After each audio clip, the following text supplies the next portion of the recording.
Alright, I figured I'd share some thoughts on the 12. I've had it for like a day, but still enough time to sort of go over likes and dislikes and concerns and compare it to other cubes and that sort of thing.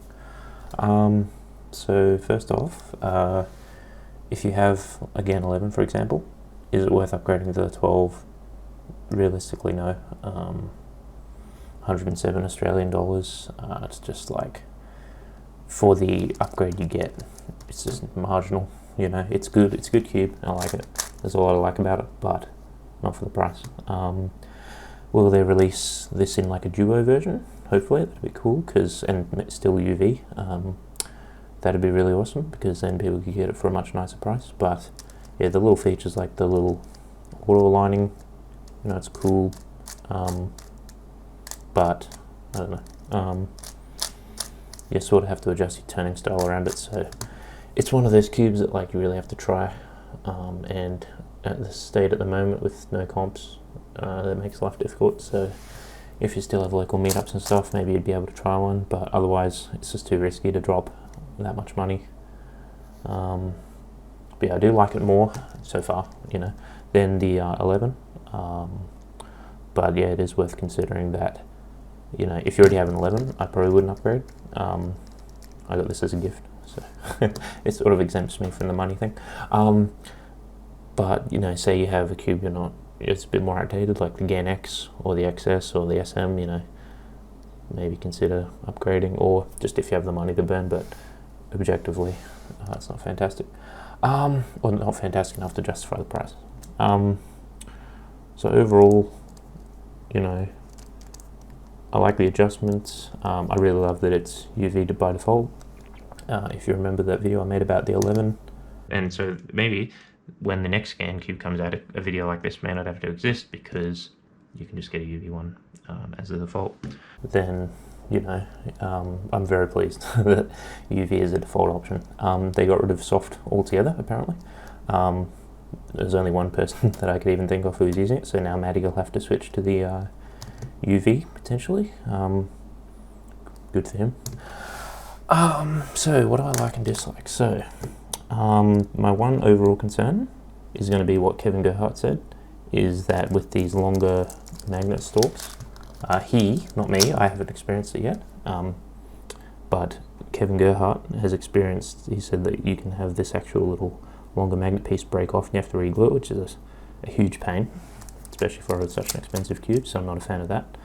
But, so that's the only thing I'm keeping an eye on right now, because it makes sense. I don't know if I can show you the internals, but on this camera, no, probably not. But yeah, the way that it contacts, you can see pictures of what it means that. They come very close to the core, so you can see how if it catches on there, it probably might break given the right amount of force, so that's something you can worry about. It also doesn't have any issues with the magnets wanting to change their own strength. Obviously, you know, I've only used it for a day, but it's still a good, I don't know, probably done about 600 or 700 solves on it at this point. And yeah, the magnets seem to just, like the adjustable corner magnets, want to just sit where they are. They don't want to adjust themselves and change, especially if you use setting 2, because it'll want to jump to 1 or 3, which we saw with the 11. So that was one of my biggest things I didn't like about the 11, was that the magnets wanted to change their own settings. So that seems to be fixed to a degree. You won't have to get a duo and eliminate the adjustable magnets altogether. Am I even looking at that? I'm looking at the edges. Idiot. There's your corners. So I would say general cube recommendations are still going to be the duo, the WRM19, or the RS3M. If you do have the money to burn, maybe consider a 12, but it's just, yeah. And it really, a lot of people have said it has a bit of an issue with controllability depending on your turning style, so I like it, but you may not. So if there is a way for you to be able to try one before purchasing, that would be pretty wise. What else? It also doesn't seem to have the issue that the 11M does, where the corner magnets have a bit of travel, so they'll make a bit of a noise and you have to lube it. You saw that in the other video.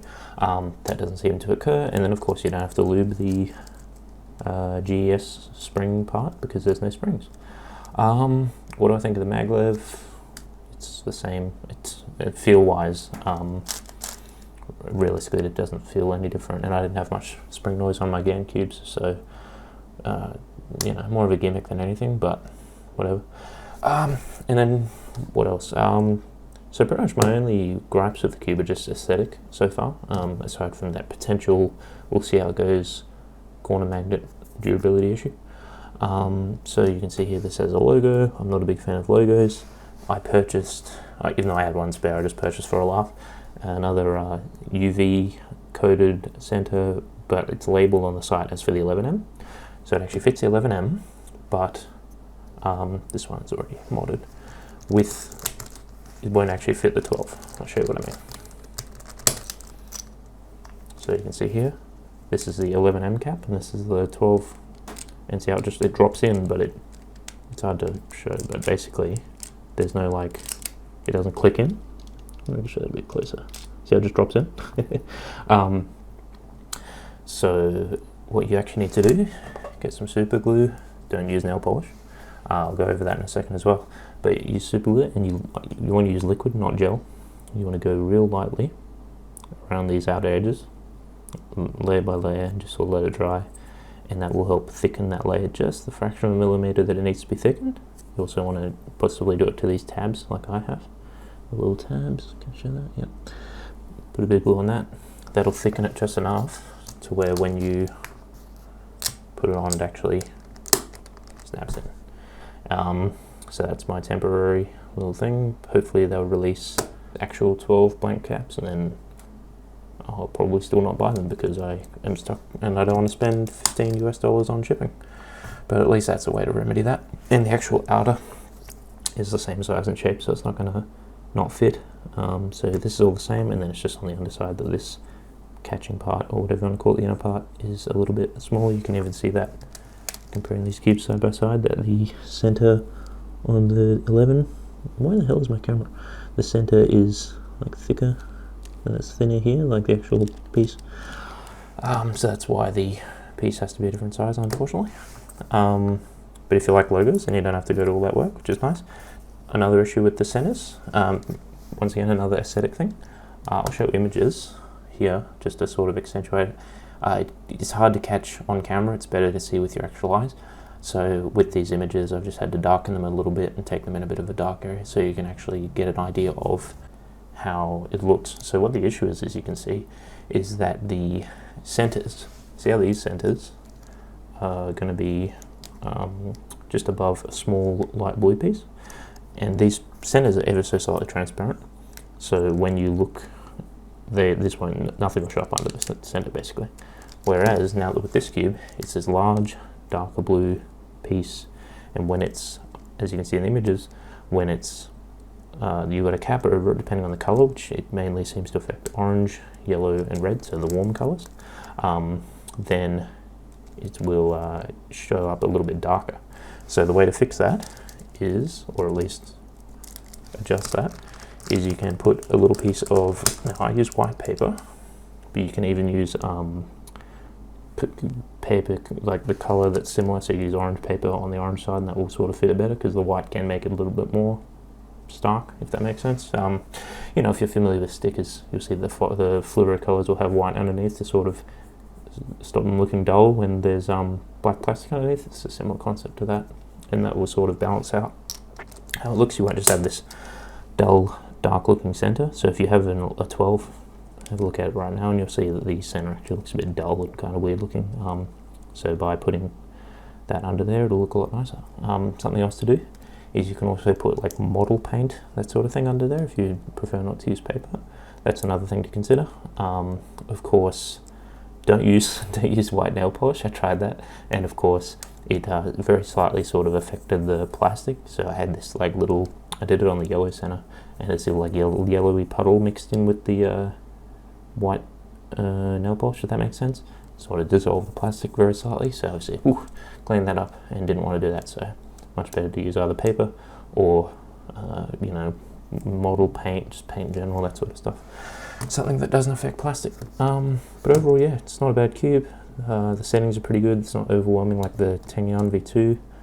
UV by default is fantastic. Feels nice. Try to try one before you buy, if possible, because otherwise you are going to be in a pretty expensive hole. But yeah, a little bit of adjustments. Hopefully they release a 12 cap so you won't have to be using super glue to adjust things, and that's about it. I would still say, if money's no object, 12's a good thing. Otherwise, go with the standard recommendations of WM 2019 or the Duo, or an RS Serum 2020. Cheers.